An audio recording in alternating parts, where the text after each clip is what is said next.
안녕하세요. 낭낭서가입니다. 오늘은 웃음, 뇌에 불을 켠다 라는 책을 가지고 왔습니다.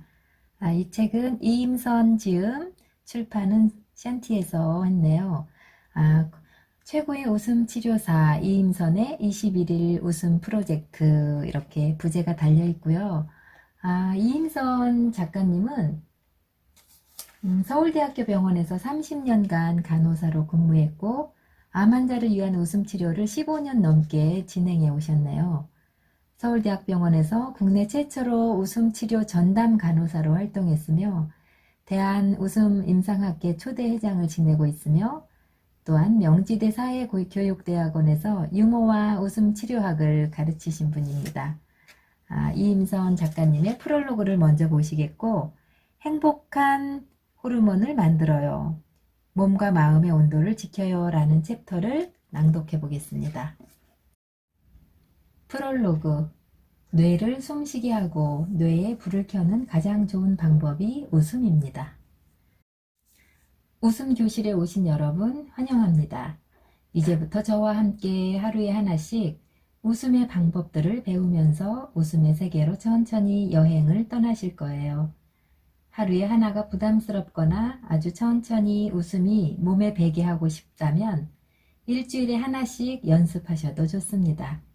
웃음 기법 하나를 배워서 그것이 자연스럽게 몸에 배일 때까지 일주일이고 열흘이고 해보는 거지요. 여러분은 배가 아프고 눈물이 찔끔 날 정도로 웃어본 것이 언제인가요? 기억조차 가물가물하다면 이제부터 조금씩 우리 삶에 웃음을 채워가 볼까요? 그런데 웃음은 누가 대신 채워줄 수 있는 게 아닙니다. 자신이 채워야 합니다. 밥 다 해놓고 안 먹으면 누구 손해지요? 안 먹는 본인만 손해지요. 조금이라도 웃고 생활의 활력을 되찾겠다는 마음으로 이 책을 펼쳐들었다면 어디 너 얼마나 웃긴가 보자 하는 마음으로 책을 보지 마시고 자신을 활짝 열고 한 가지라도 따라해 보시고 마음에 드는 것은 자신의 것으로 가져가시기 바랍니다. 따라하다 보면 조금씩 자신에게 맞는 방식을 직접 개발할 수도 있을 겁니다. 그렇게 자신에게 웃음을 더 많이 허용하겠다는 마음으로 이 책을 펼치시길 부탁드립니다. 이 책은 총 21일 코스로 구성되어 있습니다. 각각의 날에는 쉽게 해볼 수 있는 웃음 기법이 소개되어 있고 필요한 경우 웃음 동작을 동영상을 보고 따라할 수 있도록 QR코드도 넣어두었습니다. 우리의 뇌는 익숙하지 않은 것에는 저항을 일으킨다고 해요. 사람 생체 시계가 교정되는 최소한의 시간이 21일이고 이것은 생각이 대뇌 피질에서 무의식이 뇌인 뇌관까지 내려가는 최소한의 시간과도 같다고 합니다. 21일이 되면 반복했던 그 생각이나 행동에 대한 베이비 뉴런이 생성된다고 하는데요. 말 그대로 이제 막 생겨난 베이비 뉴런이기 때문에 아기 돌보듯 돌보면서 강화시켜가는 노력을 해야 그것이 내 것으로 자리를 잡게 됩니다. 우주 비행을 하는 우주인들도 무중력 상태에 적응하기 위해 특별한 장치에 들어가 우주와 비슷한 환경에 적응하는 훈련을 하는데요. 이때 21일을 훈련한다고 합니다. 만일 어떤 사정으로 인해 하루를 걸렀다면 처음 1일부터 다시 시작한다고 해요. 그러니 여러분, 새로운 베이비 뉴런이 생길 수 있도록 또 그것이 완전히 내 것으로 자리를 잡을 수 있도록 우리 같이 21일간 그리고 그 뒤로도 웃음 속에 머무르도록 노력해 봅시다. 웃음이 여러분 일상에 자리를 잡는다면 이 책의 제목처럼 뇌에 환한 불을 켜줄 것입니다. 웃음 운동이 우리의 뇌를 더 젊고 건강하게 해주기 때문인데요.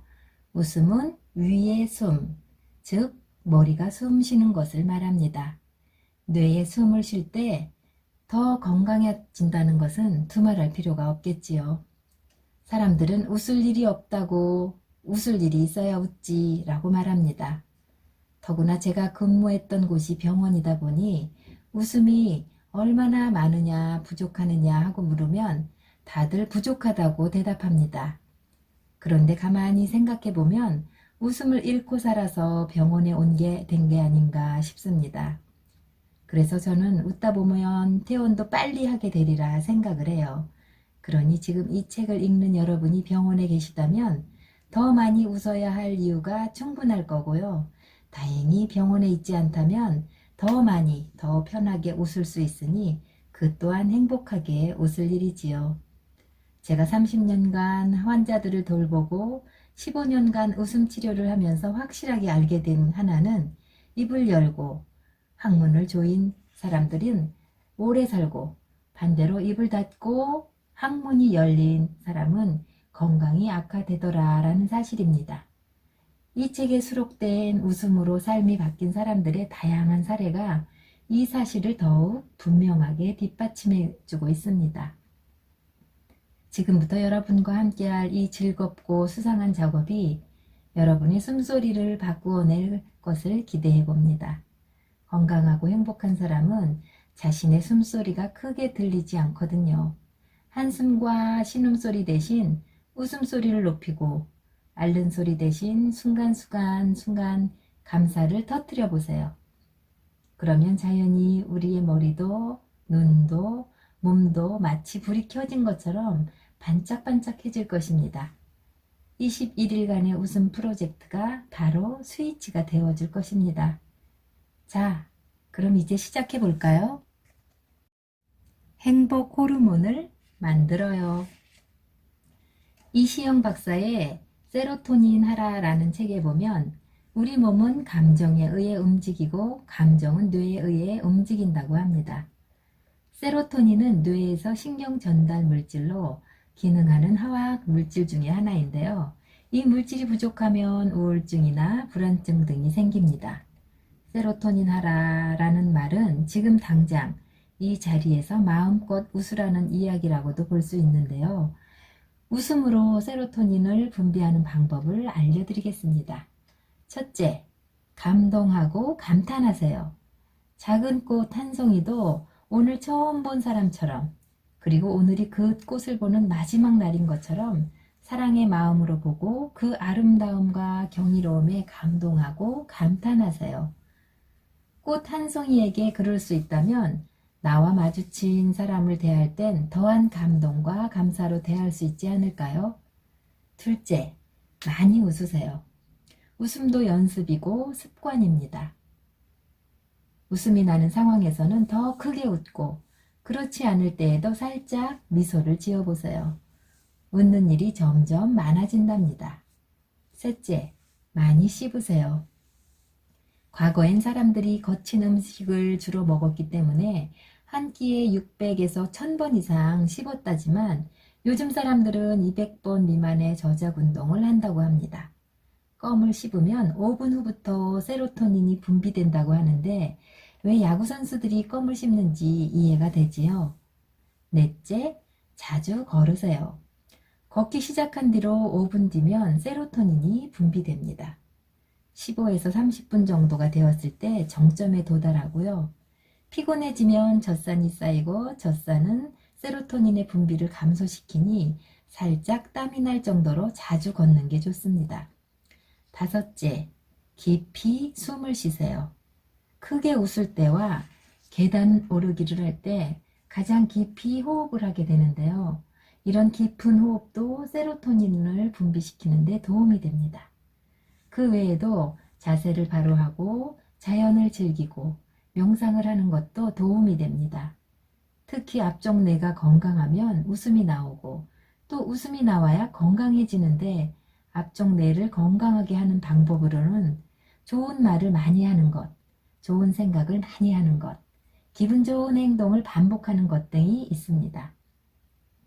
또 한 가지 행복 호르몬이라 할 수 있는 것 중 하나가 도파민인데요. 이 도파민이 부족해지면 웃고 싶어도 웃을 수가 없어요. 결단력이 없어지고 몸이 떨리거나 굳어지면서 점차 움직이기조차 힘들어집니다. 극단적인 경우가 바로 파킨슨 병이지요. 그럼 왜 도파민의 양이 줄어들게 될까요? 여러 가지 이유가 있겠지만 대표적인 것으로 스트레스와 과로, 인스턴트 음식 등이 있습니다. 스트레스는 외부에서 온다기보다는 스스로 받는 경우가 더 많지요. 자신의 능력, 즉 그릇의 크기를 알고 나면 스트레스를 담아낼 수 있는 그 그릇의 크기도 알게 되고 조절도 가능해지지 않을까 싶습니다. 내가 염소인데 황소로 착각하고 계속 먹거나 큰 씨름판에 뛰어든다면 어떻게 될까요? 지나치게 자신을 혹사하지 맙시다. 그리고 말버릇처럼 하는 아 열받아, 아 스트레스 쌓여 라는 말을 삼갑시다. 스트레스 받는다 라고 말하는 것 자체가 우리의 몸과 마음을 스트레스의 연쇄 반응에 내던지는 방아쇠의 역할을 하기 때문입니다. 그 대신 그래도 살만하다, 이만하니 참 감사하다 라고 말하십시다. 그리고 그 느낌 속에 머무릅시다. 말보다는 느낌이 더 중요하니까요. 그래야 뇌에서 행복 호르몬이 쏟아져 나온답니다. 몸과 마음의 온도를 지켜요. 체온은 신체 내부의 온도를 말하지요. 흔히 정상 체온이라고 말하는 체온은 36.5도로 겨드랑이 부분에서 측정한 온도입니다. 체온이 내려가 35도에 이르면 암세포가 활성화됩니다. 반대로 우리 몸의 심부의 온도가 36.9도 이상이면 암세포는 더 이상 활발한 활동을 하지 않고 멈추게 됩니다. 체온이 1도만 올라가도 면역력은 5배 이상 증가하게 되고요. 체온 올리는 방법으로는 여러 가지가 있는데요. 그 가운데 아주 기본적인 것 몇 가지를 소개해 드립니다. 첫째로 밥을 거르지 않기입니다. 우리 몸은 음식을 소화하는 과정에서 열이 발생하기 때문에 몸의 체온을 유지하기 위해서는 식사를 거르지 않는 것이 굉장히 중요합니다. 다만 과식은 되레 몸을 차게 하니 피해야 합니다. 두 번째 방법은 꾸준한 운동입니다. 땀이 살짝 날 정도의 걷기 운동이나 웃음 운동은 몸에 무리 없이 체온을 올릴 수 있는 좋은 방법입니다. 세 번째로는 잠 충분하게 자기입니다. 숙면을 취하지 못하면 체온이 쉽게 떨어질 수 있습니다. 잠이 부족하면 몸의 바이오리듬이 깨지기 때문입니다. 깊은 호흡도 깊은 수면과 더불어 독소를 배출하고 체온을 높이는 데 도움이 됩니다. 그 외에도 반신욕이나 족욕, 아침 공복에 따뜻한 물 한 잔 마시기, 따뜻한 성질의 음식 섭취하기, 양말 챙겨 신기나 하의 따뜻하게 입기 등도 도움이 됩니다. 손등과 손바닥을 이용한 박수치기 운동도 간단하지만 혈액순환과 체온 올리는 데 도움이 됩니다. 대부분의 우울증 환자들의 체온이 평균보다 1, 2도 정도 낮다는 조사 결과를 보면 체온은 몸의 면역력뿐만 아니라 마음의 면역력과도 밀접한 관계가 있음을 알 수 있습니다. 결국 체온이 낮아지면 병이 나고 체온이 높아지면 병이 낫는다고 볼 수 있는데요. 몸의 온도만큼 중요한 온도가 바로 마음의 온도인 셈입니다. 그리고 마음의 온도를 따뜻하게 그리고 일정하게 유지하는 것이 참 사랑이며 행복 아닐까 싶습니다. 우리의 일상에 웃음이 사라지면 마음의 온도는 급격하게 떨어지게 되고 모든 일에 그 차가운 기운이 전달됩니다. 웃음이 살아있다는 건 온유하고 평안하게 행복의 온도를 유지한다는 말일 것입니다. 가슴에 손을 얹고 가슴의 온도를 느껴보세요. 가슴이 차가운 사람은 몸까지 굳게 됩니다. 미움이나 질투, 증오와 같은 마음은 내 가슴을 더욱 차갑게 만들고 결국 몸도 굳게 만듭니다. 원망하기 시작하면 몸도 마음도 차가워지고 이때부터 병이 듭니다.